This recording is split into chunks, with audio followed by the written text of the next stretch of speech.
Dear student and friends, welcome to my YouTube channel. मैं आप लोगों के सामने आधुनिक भारतीय इतिहास it means modern Indian history का लेक्चर लेकर आया हूँ। आधुनिक भारतीय इतिहास का लेक्चर लाने का एक खास मकसद है, और वो खास मकसद ये है कि जितने भी कम्पिटिटिव एग्जाम होते हैं like SSC, state PCS, railway या स्टेट लेवल के जितने भी कम्पिटिटिव एग्जाम होते हैं, उन सभी एग्जाम में हिस्ट्री के जिस सेगमेंट से सबसे ज़्यादा क्वेश्चन पूछा जाता है वो है modern Indian history, it means आधुनिक भारतीय इतिहास। उम्मीद करता हूँ कि ये लेक्चर आप लोगों को पसंद आएगा और इससे आप लोग आने वाले एग्जाम में ज़्यादा से ज़्यादा फायदा उठा पाएंगे। तो चलिए हम लोग स्टार्ट करते हैं। आधुनिक भारतीय इतिहास की शुरुआत यूरोपीय कंपनियों के आगमन से होता है। प्राचीन समय से ही यूरोपीय और भारतीयों के बीच व्यापारिक संबंध रहा है, किंतु आधुनिक समय में इतिहास की एक ऐसी घटना होती है जिससे यूरोप और भारतीयों के बीच का व्यापारिक संबंध लगभग अवरुद्ध सा हो जाता है, और वो घटना थी 1453 ईस्वी की कस्तुनतुनिया के रोमन साम्राज्य पर अरबों के उस्मानिया साम्राज्य का आक्रमण। तो चलिए अब हम लोग यह समझते हैं कि इस आक्रमण की वजह से भारत और यूरोप के बीच का व्यापारिक मार्ग कैसे अवरुद्ध हो जाता है, जिन्हें हम लोग मैप के द्वारा समझ लेते हैं। पहले ही हमने भारत और यूरोप का मैप बना रखा है।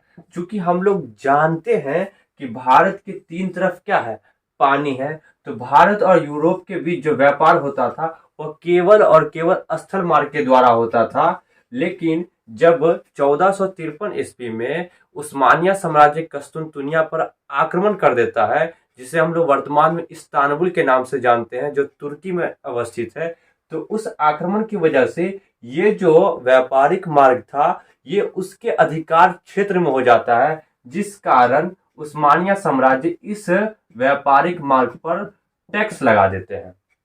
अब टैक्स लगाने की वजह से होता यह है कि जो यूरोपीय व्यापारी पहले बिना कर दिए ही, बिना टैक्स दिए ही व्यापार करते थे, उन्हें अब इस मार्ग के द्वारा व्यापार करने पर टैक्स देना पड़ता है और उनके सामान के लुट जाने का भी खतरा बना रहता है, जिस कारण अब यूरोपीय व्यापारी एक अन्य मार्ग की खोज करने की शुरुआत करते हैं। इसी क्रम में पुर्तगाल और स्पेन के व्यापारी बढ़ चढ़कर हिस्सा लेते हैं, और एक व्यापारी भारत की खोज करने के लिए समुद्री मार्ग के द्वारा निकलता है और भटकता हुआ 1488 ईस्वी में दक्षिण अफ्रीका की एक जगह पहुंच जाता है, जिसे केप ऑफ गुड होप के नाम से जाना जाता है। इसके बाद एक अन्य व्यापारी 1492 ईस्वी में भारत की खोज करने के लिए निकलता है, जिसका नाम हम लोग जानते हैं क्रिस्टोफर कोलंबस।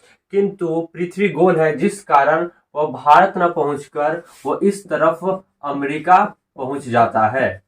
और इस क्रम में कई व्यापारी भारत की खोज करने के लिए निकलते हैं, लेकिन जिस व्यापारी को सर्वप्रथम सफलता मिलती है वह व्यापारी रहता है वास्को डिगामा, जो केरल के कालीकट बंदरगाह पर 1498 ईस्वी में पहुंचता है। इस प्रकार भारत के समुद्री मार्ग की खोज होती है, इट मीन्स भारत की खोज होती है, और कई यूरोपीय कंपनियां जैसे पुर्तगाल, डच, ब्रिटिश, डेनिश, फ्रांसीसी भारत के साथ व्यापार करने के लिए आते हैं। तो चलिए अब हम लोग आगे देखते हैं कि कौन कौन सी कंपनियां कब आई और उसकी क्या क्या भारत में योगदान रहे हैं। तो चलिए हम लोग देखते हैं कि कौन कौन सी यूरोपीय कंपनियां भारत आती है और उनके आगमन का क्रम क्या है। तो हम लोग जानते हैं कि यूरोप से भारत आने वाले प्रथम व्यक्ति जो थे वो वास्को डिगामा थे, और वास्को डिगामा कहाँ के थे, पुर्तगाल के। तो और कब आते हैं, 1498 ईस्वी में। इट मीन्स यूरोपियों के आगमन के क्रम में, या यूं समझिए यूरोपीय व्यापारियों के आगमन का क्रम या यूरोपीय व्यक्तियों के आगमन के क्रम में सबसे पहले जो आते हैं वो पुर्तगाली आते हैं 1498 ईस्वी में। उसके बाद डच आते हैं 1595-96 ईस्वी में, जो भारत के पूर्व सुमात्रा आते हैं।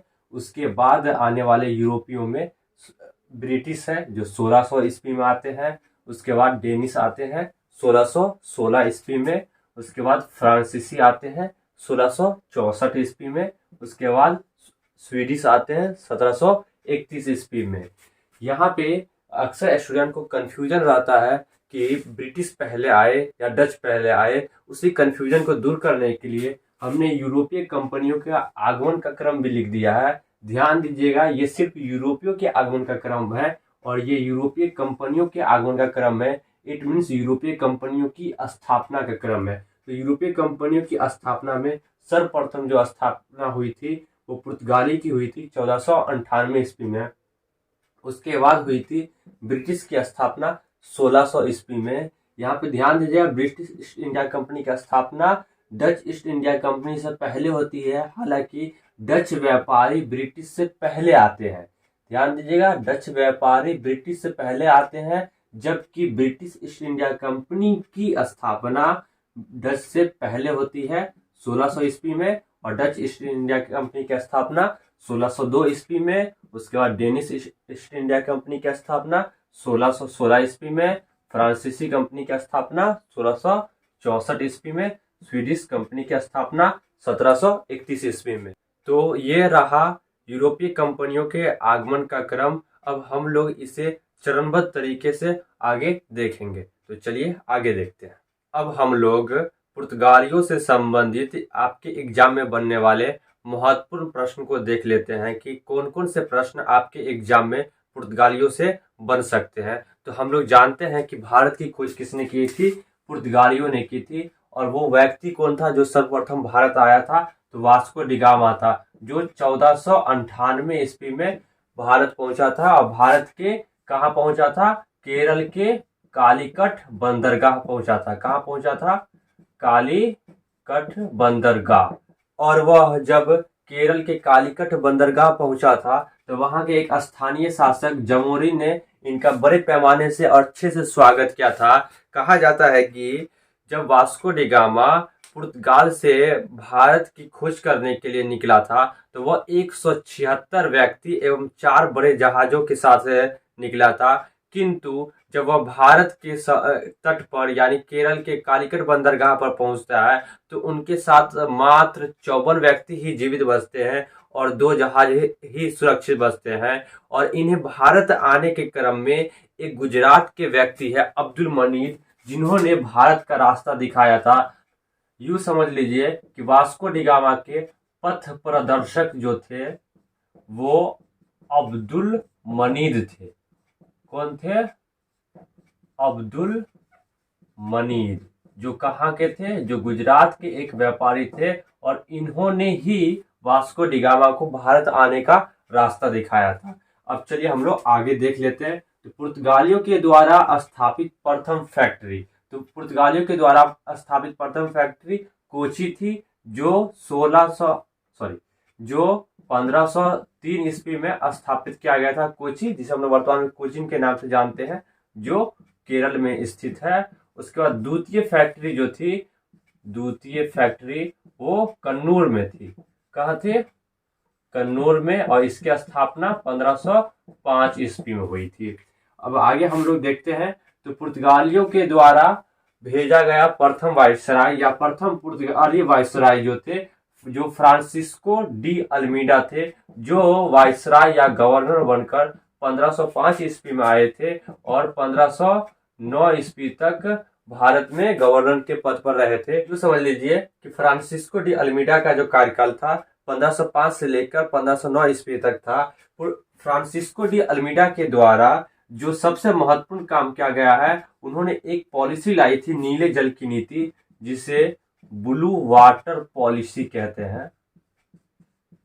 इस पॉलिसी के द्वारा उन्होंने किया क्या कि भारत के साथ जितने भी व्यापार हो रहे थे समुद्री मार्ग के द्वारा, उस समुद्री मार्ग की आवाजाही पे इन्होंने अपना नियंत्रण स्थापित करने की कोशिश की। इसी पॉलिसी को आगे जाकर कॉर्टेज पॉलिसी भी कहते हैं या कॉर्टेज प्रणाली भी कहते हैं। द्वितीय पुर्तगाली वायसराय जो थे वो अल्फांसो डी अल्बुकर्क थे, जो 1509 ईस्वी में वायसराय यानी गवर्नर बनकर आते हैं और 1515 ईस्वी तक वह भारत में गवर्नर के पद पर नियुक्त रहते हैं। इन्हें पुर्तगालियों का वास्तविक संस्थापक कहा जाता है। अब समझिएगा, पुर्तगालियों का वास्तविक संस्थापक किसे कहा जाता है? अल्बुकर्क को कहा जाता है। और क्यों कहा जाता है? तो पुर्तगालियों को सही तरीके से स्टेबलाइज करने में जिस गवर्नर ने महत्वपूर्ण भूमिका निभाई थी वो अल्बुकर्क ही था। इसलिए अल्बुकर्क को पुर्तगालियों का वास्तविक संस्थापक कहा जाता है। इन्हें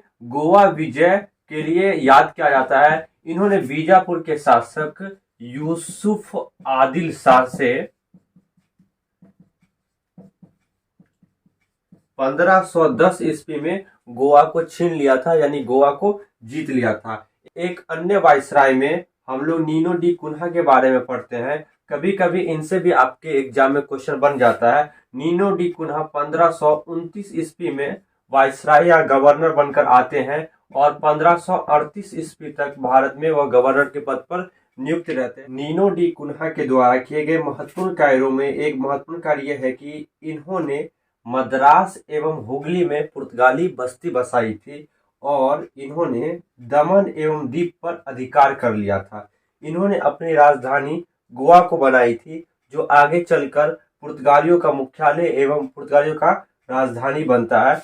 तो ये था पुर्तगालियों से संबंधित कुछ महत्वपूर्ण प्रश्न। चलिए अब हम लोग पुर्तगालियों से संबंधित कुछ अन्य फैक्ट भी देख लेते हैं जो आपके एग्जाम में वन लाइनर फॉर्म में देखने को मिल जाते हैं। ये है पुर्तगालियों से संबंधित कुछ फैक्ट जिसमें हमने लिखा है कि यह सबसे पहले आने वाली, यानी कब आई थी? 1498 ईस्वी में। एवं सबसे अंत में जाने वाली कब गई थी? 1961 ईस्वी में। यानी पुर्तगाली जितनी भी यूरोपीय कंपनियां आई उन सारी कंपनियों में सबसे पहले आने वाली कंपनी कौन है? पुर्तगाली। और सबसे बाद यानी सबसे लास्ट में जाने वाली भी कंपनी कौन है? वो पुर्तगाली ही है। और कब गया? 1961 ईस्वी में, यानी भारत की स्वतंत्रता के बाद, भारत की आजादी के बाद तक वो पुर्तगाली कंपनी भारत में थी और उनका गोवा पर कब्जा था ही। उन्होंने गोवा को 1961 ईस्वी में छोड़कर गया है, यानी सबसे बाद में। उसका दूसरा फैक्ट ये है कि पुर्तगाली भारत में प्रथम प्रिंटिंग प्रेस की स्थापना की। कब की? 1556 ईस्वी में। कहाँ किया? गोवा में। यानी भारत में प्रथम प्रिंटिंग प्रेस की स्थापना किसने की? पुर्तगालियों ने। कब? 1556 ईस्वी में। कहाँ? गोवा। उसके बाद अगला फैक्ट है कि भारत में तंबाकू की खेती, पुर्तगालियों को भारत में तंबाकू की खेती, टमाटर की खेती, आलू की खेती आदि का जनक माना जाता है। साथ ही जहाज निर्माण की भी शुरुआत पुर्तगालियों ने ही भारत में सर्वप्रथम की थी। इसके साथ ही एक प्रसिद्ध संत जेवियर भारत आए थे। पुर्तगालियों के साथ एक बहुत ही फेमस, बहुत ही प्रसिद्ध संत थे जेवियर, जो भारत आए थे। और एक अगला फैक्ट ये है कि वास्को डिगामा को, अब देखिए, जब वास्को डिगामा भारत की यात्रा पर आया था और जब यहाँ से कुछ साजो सामान खरीद कर वापस लौटा तो उन्हें आने और जाने में जितना खर्च हुआ उन्हें कुल खर्च का 60 गुना मुनाफा हुआ था, 60 गुना लाभ प्राप्त हुआ था। स्पेशली उन्हें काली मिर्च में ज्यादा फायदा हुआ था। हमने उन्हीं पॉइंट को यहाँ लिख दिया है कि वास्को डिगामा को काली मिर्च के व्यापार में कितना गुना लाभ हुआ था? 60 गुना लाभ प्राप्त हुआ था। अब हम लोग देखे थे कि पुर्तगालियों के बाद आने वाली कौन कंपनी थी? डच थी। तो चलिए अब हम लोग डच के बारे में जान। डच वर्तमान में ये हॉलैंड या यूं कह ले नीदरलैंड के निवासी है।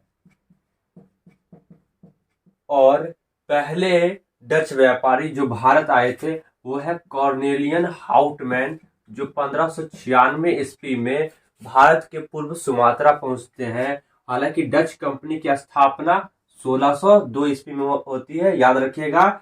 ब्रिटिश कंपनी की स्थापना इससे पहले 1600 ईस्वी में और डच कंपनी की स्थापना 1602 ईस्वी में होती है।